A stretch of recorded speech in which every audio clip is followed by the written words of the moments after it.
सुप्रभात प्यारे बच्चों। उम्मीद है आप स्वस्थ और प्रसन्न होंगे। आज शुक्रवार है और आज हम लोग मॉरल एजुकेशन या नैतिक शिक्षा पढ़ने जा रहे हैं और मैं पढ़ाने जा रही हूँ। नैतिक शिक्षा में आज आप लोग पाठ 13 पढ़ेंगे जिसका शीर्षक है भजन। ईश्वर के प्रति अपने भक्ति भाव को प्रकट करने के अनेक साधन हैं।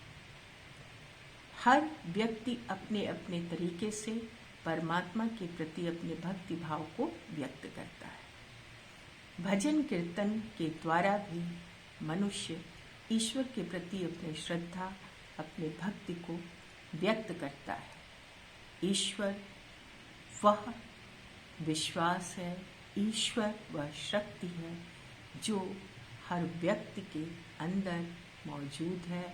बस उसे पहचानने की और समझने की ज़रूरत है। हम अपने भक्ति भाव से ईश्वर को पहचान पाते हैं, ईश्वर तक पहुंच पाते हैं। चलिए हम लोग इस पाठ को पढ़ते हैं। कुछ चीज़ें मैंने आपके लिए रखी हैं, आप इसे ध्यान से देखिए। प्रार्थना और ध्यान इंसान के लिए बहुत ज़रूरी है। प्रार्थना अर्थात ईश्वर का नाम याद करना, ईश्वर के से संबंधित गीत गाना, भजन गाना, कीर्तन करना, तरह तरह से ईश्वर से विनती करना, ये प्रार्थना है। और ध्यान, जैसे आप लोग सुबह स्कूल आते थे तो पहले प्रार्थना करते थे, प्रेयर करते थे ना, वह ईश्वर का ही तो आप नाम लेते थे, ईश्वर से विनती करते थे। और दूसरा है ध्यान। ध्यान माने मन को एकाग्र करना। ये दो चीज़ें यहाँ बताई गई हैं। ये दोनों ही चीज़ हर मनुष्य के लिए बहुत ज़रूरी है। क्यों ज़रूरी है ये बताया जा रहा है। पहला, प्रार्थना। प्रार्थना में भगवान आपकी बात सुनते हैं। आप कोई भी प्रार्थना जो अपने विद्यालय में करते थे, याद होगा आपको, जैसे हमको मन की शक्ति देना, मन विजय करे, ऐसी जो भी आप प्रार्थना गाते थे, वो सारी प्रार्थना में ईश्वर से ये विनती की जाती है कि आप हमें अपने आश्रम में रखिए, आप हम पर कृपा करें, आप हमें ज्ञान की ओर ले चलें। ये है प्रार्थना। इसमें आप भगवान जो है आपकी बात को सुनते हैं, आपकी विनती को जो सच्चे मन से की जाती है उसे सुनते हैं। और दूसरी चीज़ जो मैंने यहाँ बताई, ध्यान। ध्यान में क्या बात करना होता है। जब आप ध्यान करते हैं, मन को एकाग्र करते हैं, अपने परम पिता परमेश्वर जो भी आपके आराध्य हैं उन पर अपना ध्यान केंद्रित करते हैं, तब आप ऐसा लगता है कि आपके ऊपर भगवान की अनुकंपा बरसने लगती है। यानी आप उस समय ऐसे जैसे भगवान की सच्ची बातों को सुन पा रहे हैं, भगवान के बताए रास्ते को समझ पा रहे हैं, ऐसा आपको महसूस होने लगता है। आप अपने आराध्य पर ध्यान केंद्रित करके ऐसा महसूस करने लगते हैं। आगे जो व्यक्ति, यहाँ पर देखिए एक बुजुर्ग व्यक्ति हैं, उन्हें भी चप्पलों की ज़रूरत है, किंतु उन्हें अपने से ज़्यादा इस बच्ची के खाली पैर देखकर उन चप्पलों को देने की ज़रूरत महसूस हुई। ये एक तरह से परोपकार के भाव हैं, दया के भाव हैं। यहाँ पर देखिए, जो व्यक्ति किसी दूसरे के चेहरे पर हंसी और जीवन में खुशी लाने की क्षमता रखते हैं। अभी वाक्य अधूरा है, अभी आगे भी देखेंगे हम। क्या है? जो व्यक्ति किसी दूसरे के चेहरे पर खुशी, स्वाभाविक है कि जब इस बच्ची को जिसके पांव खाली हैं, तपती सड़क पर चलने में पैर जलते होंगे, जब उसे ये चप्पल मिलेंगे तो वो खुश होगी और हंसेगी, मुस्कुराएगी, खुश होगी। यहाँ पर यही कहा गया है कि हर एक वह व्यक्ति जो किसी भी दूसरे के चेहरे पर हंसी और उसके जीवन में खुशी लाने की क्षमता रखता है माने योग्यता रखता है। अगले पेज पर हम देखते हैं क्या है। ईश्वर उनके चेहरे से कभी हंसी और जीवन से खुशी कम नहीं होने देते। क्या होते हैं? जो लोग, अभी पिछले पेज में आपने देखा कि जो लोग किसी दूसरे के चेहरे पर हंसी और जीवन में खुशी लाने की योग्यता रखते हैं या क्षमता रखते हैं या प्रयास करते हैं, ईश्वर उनके चेहरे पर से कभी हंसी और जीवन से खुशी कम नहीं होने देते। यहाँ पर देखिए, ये भी बच्चा है, लेकिन ये अपनी आइसक्रीम इससे शेयर कर रहा है। ठीक है, यहाँ पर ये अपनी खुशी के साथ इसको भी खुशी देने का प्रयास कर रहा है। ऐसे लोगों के साथ ईश्वर हमेशा रहते हैं और उन्हें हमेशा प्रसन्न और खुश रखते हैं। यहाँ पर एक अच्छी बात यहाँ पर बताई गई है इंग्लिश में। The most humbling statement we can say is, I am nothing without God. And the most powerful statement is, with God I can do anything. जिसका शाब्दिक अर्थ आप इस तरह से लगा सकते हैं कि सबसे अधिक उदार या सबसे अधिक दयापूर्ण ये स्टेटमेंट है, ये वचन है या कथन है कि हम क्या कह सकते हैं कि हम ईश्वर के बिना, I am nothing without God, मैं ईश्वर के बिना कुछ नहीं। यानी ईश्वर ने ही हमारी रचना की, ईश्वर ही पालता है और ईश्वर ही हम मोक्ष प्रदान करते हैं। तो यहाँ पर हम कह सकते हैं कि ये सबसे अधिक दयालुतापूर्ण, सबसे अधिक महत्वपूर्ण वाक्य ये है कि ईश्वर के बिना हम कुछ नहीं हैं। और उससे भी अधिक जरूरी, महत्वपूर्ण और पावरफुल या शक्तिशाली वाक्य ये है कि विथ गॉड, यानी ईश्वर के साथ या ईश्वर की कृपा से, आई कैन डू एनीथिंग, मैं सब कुछ कर सकता हूँ। यानी नामुमकिन को भी मुमकिन कर सकता हूँ। ईश्वर की दया, ईश्वर की कृपा यदि हम पर है तो। अब हम अगले पेज की तरफ अपने पाठ की ओर चलते हैं। पाठ 13, भजन। जैसा मैंने बताया कि अपने तरीके से ईश्वर के प्रति अपनी भक्ति को व्यक्त करने के लिए लोग भजन, कीर्तन, प्रार्थना, प्रेयर, विनती किया करते हैं।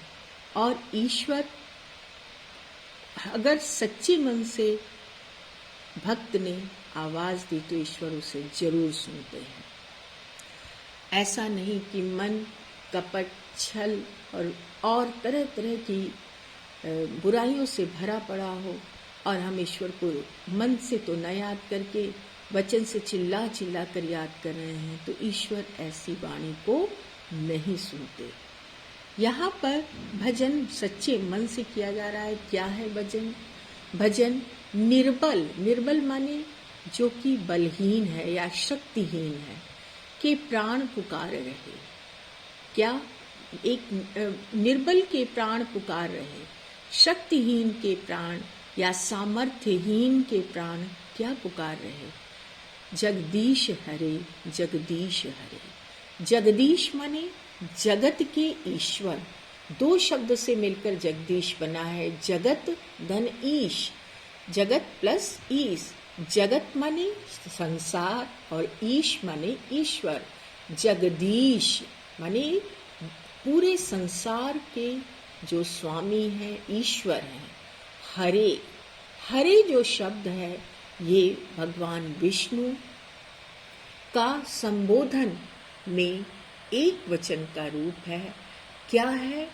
ईश्वर विष्णु जी को हम जब संबोधन के रूप में पुकारते हैं तो हरे कहते हैं। तो जब हरि विष्णु का नाम है। और हरि का जब हम संबोधन रूप पुकारते हैं तो हरे बनता है, तो हे हरे या हरे बनता है। तो यहाँ पर कहने का मतलब है, हे ईश्वर, हे परम पिता परमेश्वर, हे जगत के ईश्वर, हे जगत के ईश्वर, निर्बल के प्राण पुकार रहे हैं। हम निर्बल के प्राण ईश्वर का नाम पुकार रहे हैं। श्वासों के स्वर झंकार रहे हैं। हमारे श्वासों के स्वर या आवाज झंकार कर या श्वासों के स्वर में भी एक ही शब्द झंकृत हो रही है, जगदीश हरे जगदीश हरे। हे संपूर्ण जगत के ईश्वर, हे संपूर्ण जगत के ईश्वर। आकाश हिमालय सागर में, पृथ्वी पाताल चराचर में, और ये मधुर बोल गुंजार रहे, जगदीश हरे जगदीश हरे।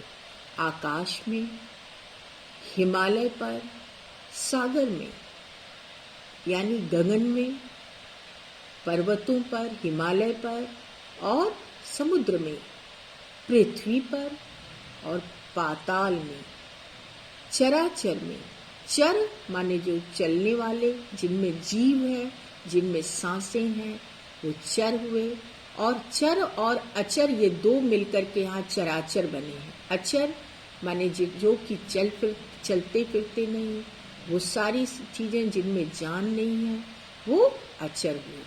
तो चर और अचर में हर तरफ से यही मधुर बोल गुंजरित हो रहा है या गुंजित हो रहा है, यही मधुर बोल गुंजायमान हो रहा है या यही मधुर बोल गूंज रहा है, जगदीश हरे जगदीश हरे। हे जगत के स्वामी, हे जगत के स्वामी। जब दया दृष्टि हो जाती है, सूखी खेती हरियाती है।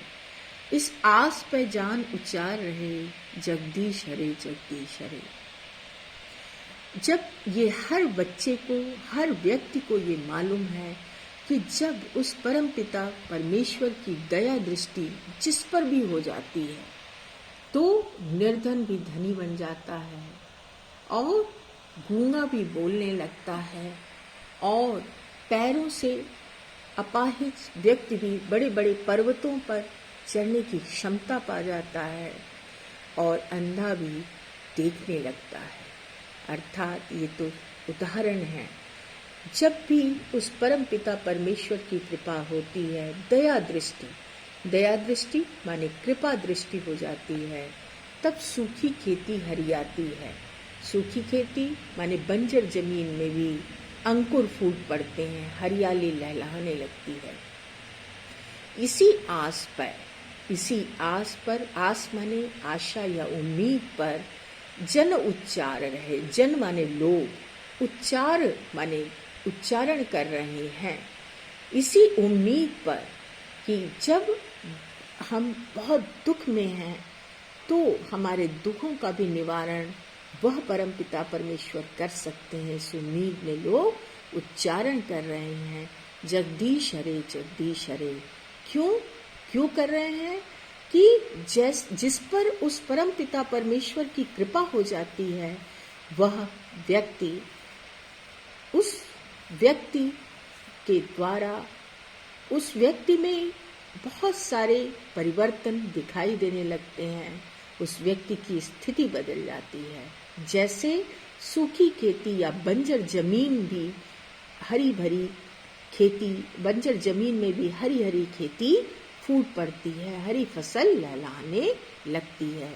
इसी उम्मीद से या इसी आस से लोग उच्चारण कर रहे हैं, हे जगदीश हरे, हे जगदीश, हे जगत के स्वामी, आपको प्रणाम या आपका नाम उच्चारण कर रहे हैं। सुख दुख की चिंता है ही नहीं, भय है विश्वास न जाए कहीं, टूटे न लगा यह तार रहे, जगदीश हरे जगदीश हरे। सुख दुख की चिंता है ही नहीं। जब तुमसे ये तार जुड़ा है, तुम्हारे तार जुड़ा है माने तुम स्वामी, मैं सेवक, तुम ईश्वर मैं भक्त, ये एक लगाव जो जुड़ा हुआ है, ये जब तक जुड़ा है तब तक सुख दुख की कोई चिंता करनी ही नहीं है। लेकिन एक भय है भक्त के मन में। क्या भय है? एक तरफ तो भक्त कहता है कि जब तुमसे तार जुड़ा हुआ है या जब तुमसे तुम्हारे भक्ति भाव से मैं जुड़ा हुआ हूँ तो फिर मुझे सुख दुख की चिंता नहीं है। लेकिन फिर भय किस बात का है? भय इस बात का भक्त को है कि विश्वास न जाए कहीं टूटे, कहीं ये हमारा जो विश्वास है ये कहीं टूट न जाए, लगा यह तार रहे।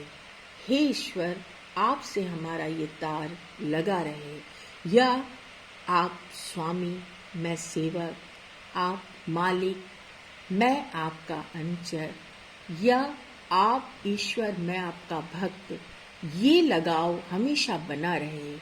हे परमपिता परमेश्वर, इतनी आपकी कृपा बनी रहे। तुम हो करुणा के धाम सदा, करते हो सबके काम सदा, बस इतना सदा विचार रहे, जगदीश हरे जगदीश हरे। तुम तो हे ईश्वर, तुम तो करुणा के धाम हो। धाम माने घर या स्थान, करुणा माने दया।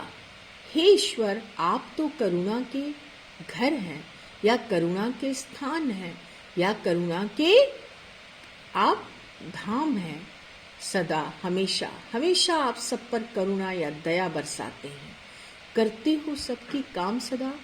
जिसने सच्चे मन से और जो सच्चे लोग हैं, जो अच्छे लोग हैं, उनके सभी कामों में तुम सहायक होते हो। बस इतना सदा विचार रहे। इसलिए हम सबको इतना हमेशा विचार करना चाहिए कि सच्चे बने रहें, अच्छे बने रहें।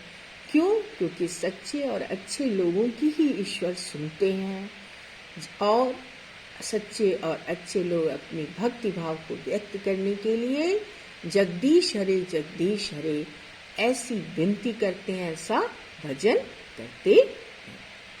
प्यारे बच्चों, इस तरह से आपने कविता या भजन या प्रार्थना या इस गीत के माध्यम से अपनी बहुत सारी बातों को ईश्वर तक सच्चे मन से पहुंचाई और बहुत सारी बातों को आपने भजन में जाना। अब हम लोग अभ्यास के प्रश्न की ओर चलते हैं। अभ्यास के प्रश्न, पाठ में आए अभ्यास के प्रश्न को ध्यान से देखिए, उचित उत्तर दीजिए। किसके प्राण पुकार रहे हैं? किसके प्राण पुकार रहे हैं? अभी आप लोगों ने पढ़ा भजन में, निर्बल के प्राण पुकार रहे हैं। श्वासों के स्वर क्या झंकार रहे हैं? श्वासों के स्वर क्या झंकार रहे हैं? जगदीश हरे जगदीश हरे। सूखी खेती कब हरियाती है? जब जगदीश की या परमपिता परमेश्वर की कृपा हम पर बनी होती है, या जब परमपिता परमेश्वर की कृपा होती है तब सूखी खेती भी हरी भरी हो जाती है। चौथा है, भक्त को किस बात का भय है? भक्त को इस बात का भय है कि ईश्वर के साथ जो भक्ति भाव का तार जुड़ा है या जो भक्ति भाव जुड़ा है, वह भाव भक्ति भाव का विश्वास ना टूटे। और पांचवा है, करुणा के धाम किसे कहा गया है?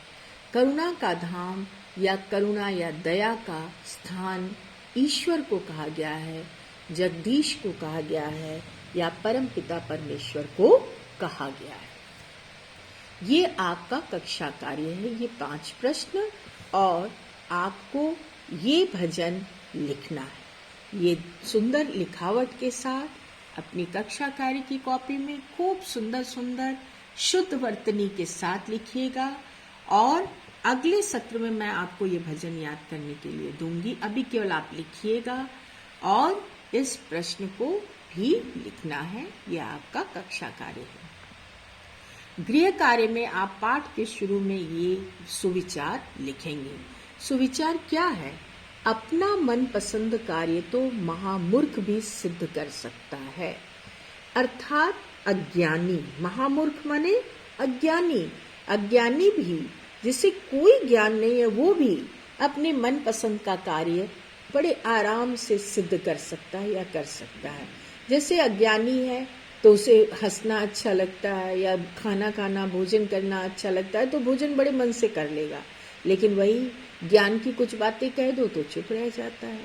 तो अज्ञानी भी अपने मनपसंद के कार्य तो बड़े आराम से कर लेता है, किंतु बुद्धिमान वह है, ज्ञानी हम उसे कहेंगे जो हर कार्य को मनपसंद बना लेता है। ज्ञानी वास्तव में वह है जो किसी भी ऐसे कार्य को, जो कठिन से कठिन कार्य है, जो उसे नापसंद है, जो उसका पसंदीदा कार्य भी नहीं है, उसको भी अपने पसंद का कार्य बनाकर उस कार्य को पूरा करता है। जैसे आप लोग कई बार ये कहते पाए जाते हैं कि मुझे ये काम करना पसंद नहीं है, लेकिन जो ज्ञानी होते हैं, जो बुद्धिमान होते हैं, वो नापसंद कार्य को भी अपना पसंदीदा कार्य बना लेते हैं। आपको ये सुविचार सुंदर सुंदर रंगीन, यदि आप पेंसिल कलर का उपयोग करें तो सुंदर सुंदर, पहले आप पाठ 13 भजन हेडिंग डालेंगे और उसके बाद ये सुविचार लिखेंगे सुंदर लिखावट के साथ, और तब आप अपनी पेंसिल, साधारण पेंसिल से भजन लिखेंगे और अभ्यास के प्रश्न। चलिए अभी हम लोग सिस्को वेबएक्स पर मिलते हैं। खुश रहिए, प्रसन्न रहिए।